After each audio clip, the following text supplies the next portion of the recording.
Next Tuesday? So I want to touch on that just to let you appreciate the physics involved. What we have is a closed tank, water, where it's actually pressurized. Pressure is not given. You have a nozzle going from left to right, and the water is screaming out of the jet. At the exit of that 3-inch nozzle, I put a pitot tube face directly into the floor. And on this arrangement, you are asked to find the flow rates.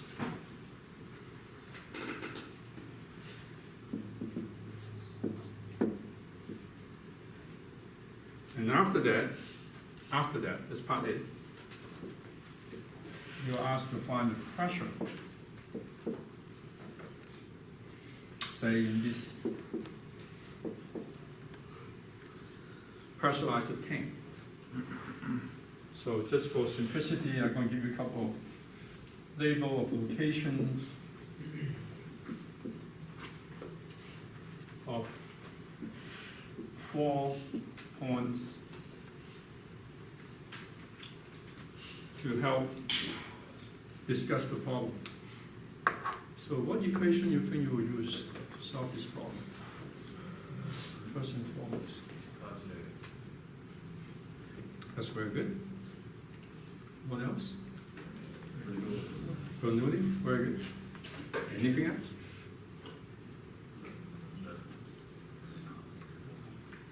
It may not be intuitive, but the answer is that's all you needed. Why? Because if I bring in momentum, I'm going to have to introduce a force, which is not being asked in the problem. So there are 2 unknowns you're being asked.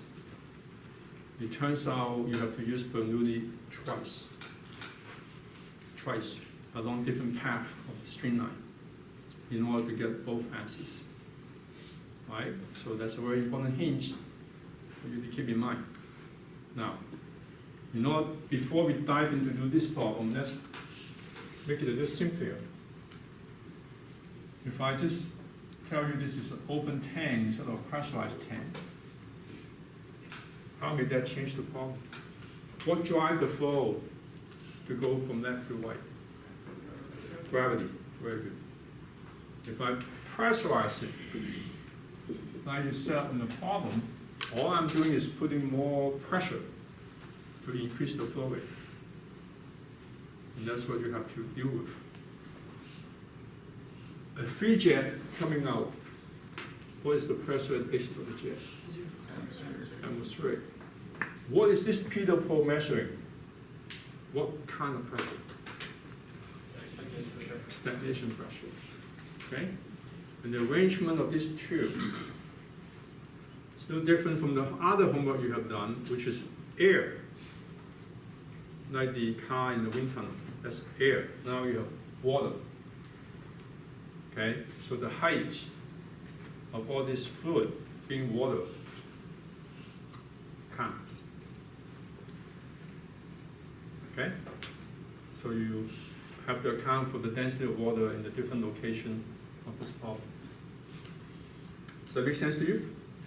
So you have to decide then where the 2 applications of Bernoulli should be, from what endpoint to what, from what start point to what endpoint for doing this problem.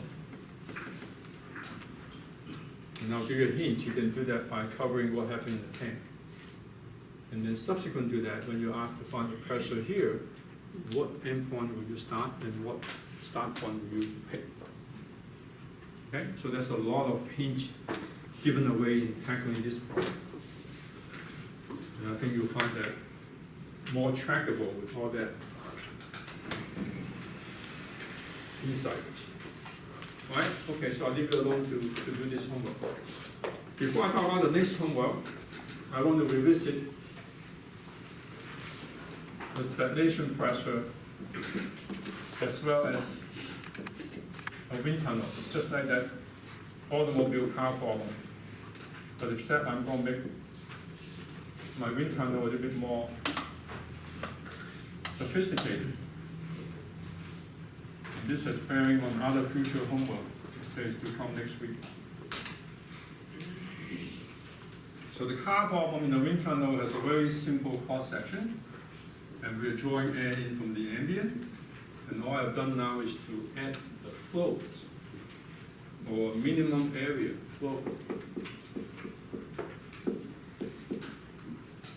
In my flow path, I call it A2. And I'm pulling air in just like the other wind tunnel with a fan at the back. I simply want you to tell me how the pressure and velocity vary along this path of the wind tunnel. All right, do you see what we have changed? So starting from far away from the wind tunnel, and then in this constant area section called A1, and then at the flow called 2, and then another section where the area opened up. Just want to tell myself, can I visualize how the velocity and then the pressure changes along this flow path? Very similar to the car problem with a little twist. Okay, you ready to go through that qualitatively? Because that will help you to do all the other future homework, including the next one.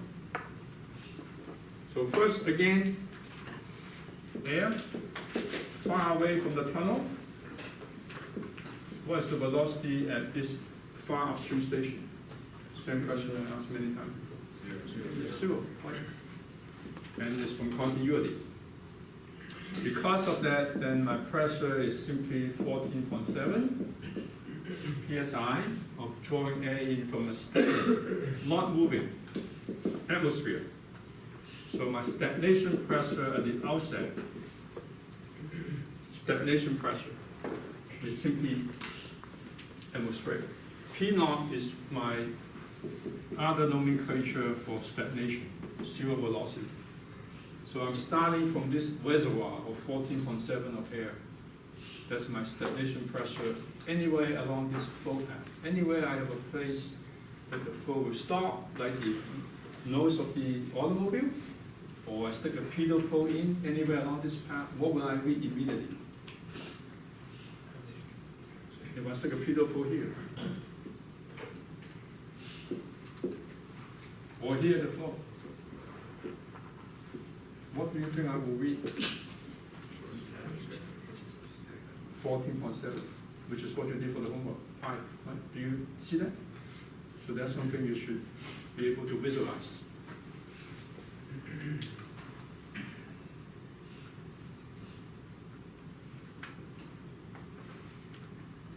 Aside from that, what can you tell me about the relationship of the velocity between V1 and V2? Which one is greater? V2 is greater than Y. I want to know why.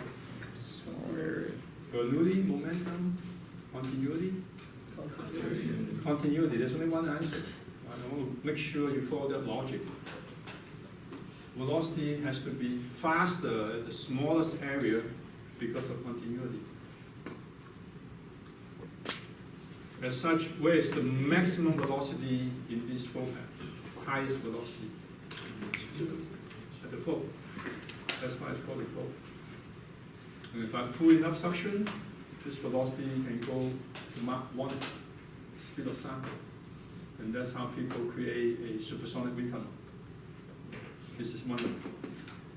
Change the flow path so that it's keep accelerating until it reach the speed of sound, 300 meters per second. Right. Where's the minimum pressure along this whole flow path?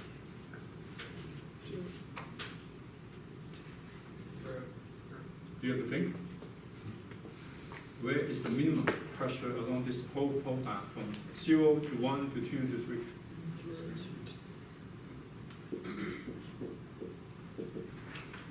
Why? There's only one answer. Bernoulli. Okay?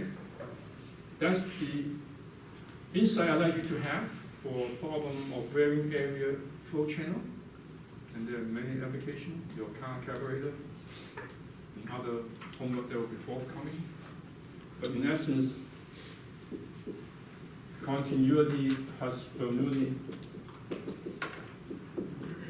is all you needed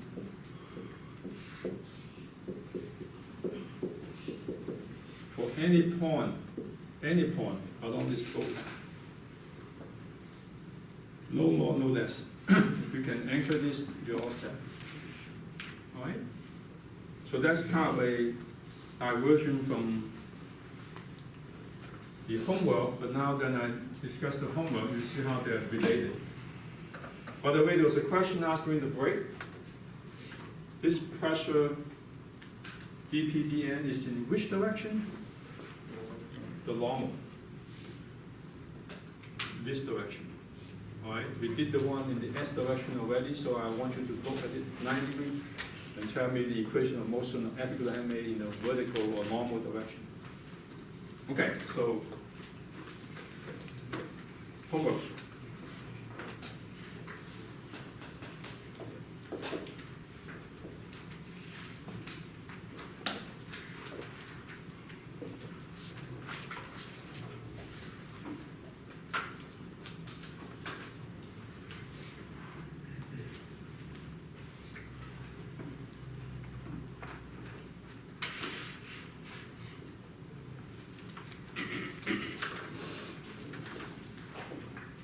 But and also, I go for a minimum area. You are told to neglect viscous effect and assume constant density.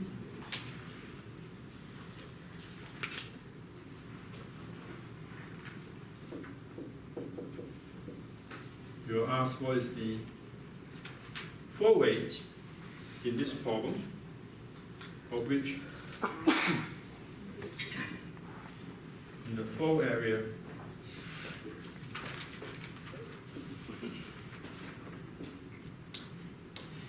I have a kind of peculiar arrangement of what equates to a manometer.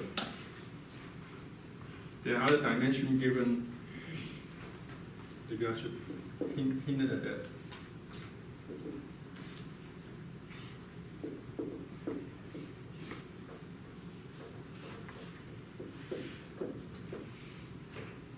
Same inlet and exit area, just a float or net. In the center, which you were told the diameter is 25 millimeters.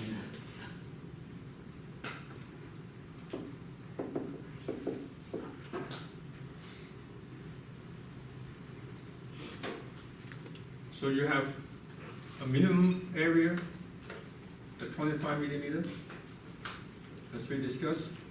Where is the lowest static pressure in this flow path? At the flow. At the flow. And it's so low that it's actually a vacuum.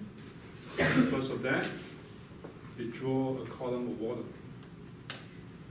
all the way to the base of this nozzle at about 3/10 of a meter. From that and that alone, can you determine the flow rate? All right? That's the easy part. The hard part is counterintuitive. And you have to think about that yourself. I call this point one. What is the pressure at one? It's not intuitive. It's almost counterintuitive. But you have to think about it. And if you're in doubt, go back to this diagram. I will just leave it at that. Okay? So that's a very critical hint that I gave you for both problems that will save you a lot of time and a lot of grief. So, with all that done, I just want to make two important remarks about the Bernoulli equation, and I will also look at some applications that we have seen in the past, and just to close the loop. All that time I spent on the Euler's equation has one important consequence. I want you to remember that. In no time in my derivation have I ever mentioned the word energy, because they are not related. Energy, as you have learned from thermal, is heat and work. It has nothing to do with Bernoulli. Bernoulli is simply an equation of motion. F equals ma. So the reminder for discussing this remark is the fact that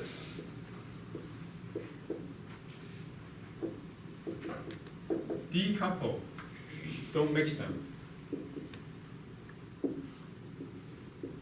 Energy equation with Bernoulli. Work and heat transfer had no consequences in the application of Bernoulli. And SP1 is done specifically to test you on that.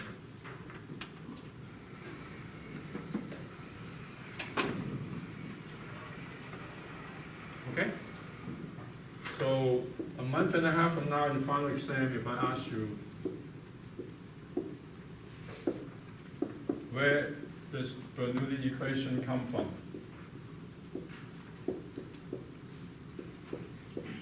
The wrong answer will be the energy equation. The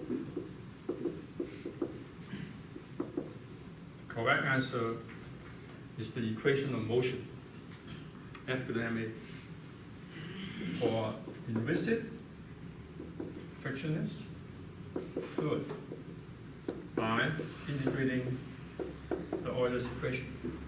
So all that time spent was just one takeaway. Please don't mix energy equation with Bernoulli.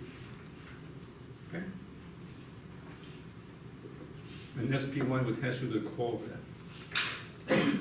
So with that, now I can go back and answer some of the previous problem of which we were given some velocity in the problem, and you were told that they're constant, and this will not take much time because we had gone through that before. This 2D plate problem for XY momentum, where we spend a lot of time on, in the problem statement, you were told velocity is constant on all three stations. Now you can use Bernoulli to convince yourself that you don't need to be told. Neglecting gravity, so my Bernoulli between 1 and 2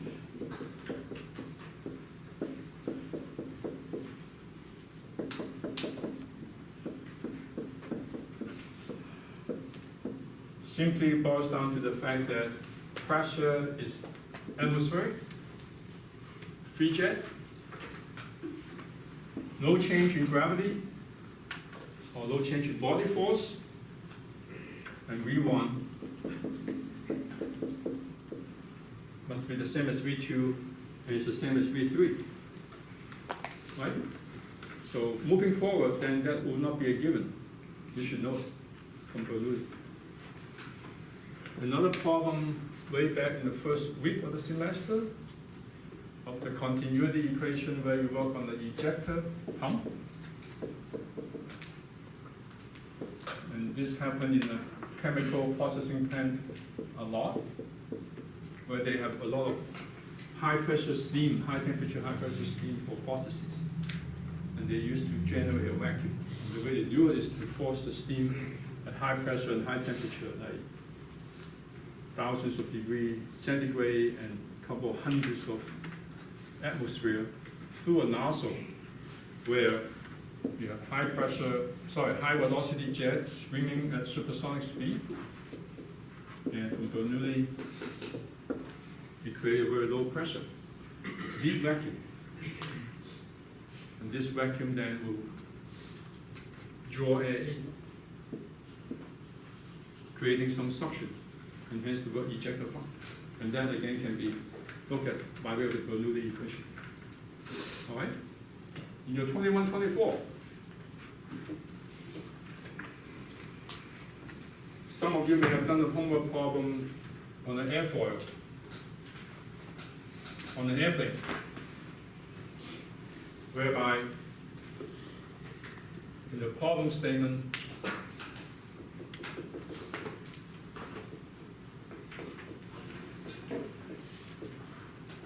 problem statement, you were told that an airfoil is cutting through air at 270 miles per hour at 30,000 feet. And you were given that the velocity on the top side is higher than that free stream velocity, whereas the velocity on the lower side is slower. So this is 270 miles per hour. This is less than, and this is greater than the approaching airspeed. So what can you deduce from that? If you use Bernoulli, we follow one on the upper surface, which we call the suction surface, and one on the lower surface, which we call the pressure surface. What can you tell me? Lower pressure on top, higher pressure on the bottom. Pressure here is below. So I call that P upper. The wrong side. And hence the word suction surface. It's less than 14.7 or whatever pressure it is at 30,000 feet. Contrary to that, the lower surface here, call it the lower surface, is less than, sorry, is positive, is higher than the free stream pressure. And hence, we call it the pressure surface. And the difference in pressure is what generates lift, strictly from Bernoulli. Okay? So next time when you come back after you have done the derivation of this equation, we're going to explain in a different way why the velocity will be higher on the upper surface and why it's lower on the lower surface. Okay, so that's mostly what I want to do on the Bernoulli equation. I want to spend the remaining 10 minutes on just dimensional analysis to give you an introduction. Any questions so far?